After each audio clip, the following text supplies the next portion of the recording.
Hello friends, आप लोग कैसे हैं? उम्मीद करते हैं आप लोग ठीक होंगे, आप लोग हेल्दी होंगे। फ्रेंड्स, हमारे क्वेश्चन में क्वेश्चन किया गया है कि जब हम लिविंग और नॉन लिविंग के बीच में डिफरेंस पढ़ते हैं तो उसमें ये लिविंग के बारे में कहा जाता है कि जो लिविंग होते हैं उनकी कभी न कभी डेथ होनी रहती है, उनकी डेथ होती है।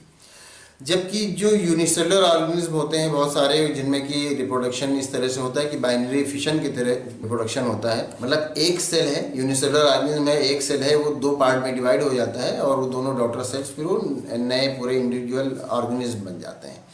तो जो बाइनरी फिशन के थ्रू जो ऑर्गेनिज्म जिनमें रिप्रोडक्शन होता है उनकी तो डेथ नहीं होती है, तो फिर किस तरह से ये बात सही है कि जो लिविंग ऑर्गेनिज्म है उनकी कभी ना कभी डेथ होनी होती है? तो जो ये कहा जाता है कि लिविंग और नॉन लिविंग में डिफरेंस बताते हुए कि जो लिविंग है उनको कभी ना कभी मरना रहता है, उनकी कभी ना कभी डेथ होती है। तो जो लिविंग है उनको जब फेवरेबल कंडीशन नहीं मिलेगी उनकी लाइफ के लिए तो उनकी डेथ हो जाएगी। अब चाहे आप कोई प्लांट ले लें, चाहे कोई बड़ा सा एनिमल ले लें, मतलब मल्टीसेलुलर ऑर्गेनिज्म ले लें, और चाहे यूनिसेलुलर ले लें। यूनिसेलुलर ऑर्गेनिज्म जिसकी आप बात कर रहे हैं कि जो एक सेल का बना हुआ कोई ऑर्गेनिज्म है, आप अमीबा को ही ले लें और फिर वो दो पार्ट में डिवाइड हो जाता है, तो आपका कहने का मतलब ये है कि उसमें तो कोई ऐसा नहीं है कि कोई पेरेंट है, फिर पेरेंट बूढ़ा हुआ, फिर उसकी डेथ हो गई और उसके बच्चे फिर आगे ग्रो कर गए। तो ऐसा नहीं होता, बल्कि वो पेरेंट जो है वही दो पार्ट में डिवाइड हो गया, तो अब उसकी डेथ नहीं हुई क्योंकि वो आगे दो पार्ट में डिवाइड हो गया और इमॉर्टल की तरह वो हो गया।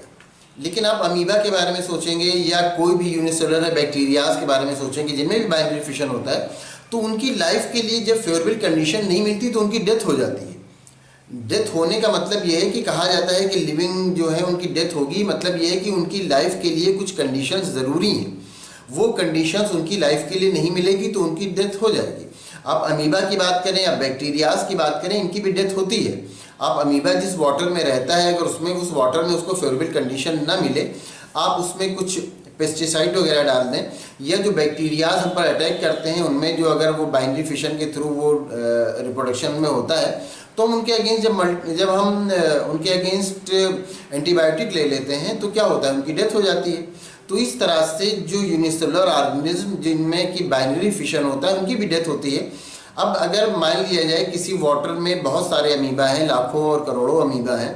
और उस वाटर में आप ला करके कोई पेस्टिसाइड डाल दें,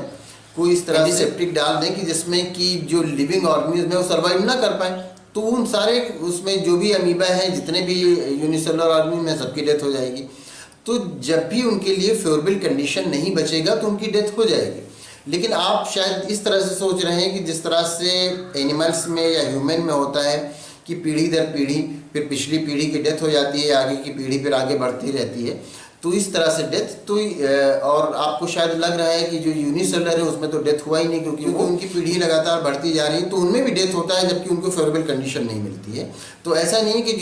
जो यूनिसेलुलर ऑर्गेनिज्म है उनकी कभी डेथ नहीं होती, उनकी भी डेथ होती है, जिस तरह से मल्टीसेलुलर ऑर्गेनिज्म में डेथ हो जाती है।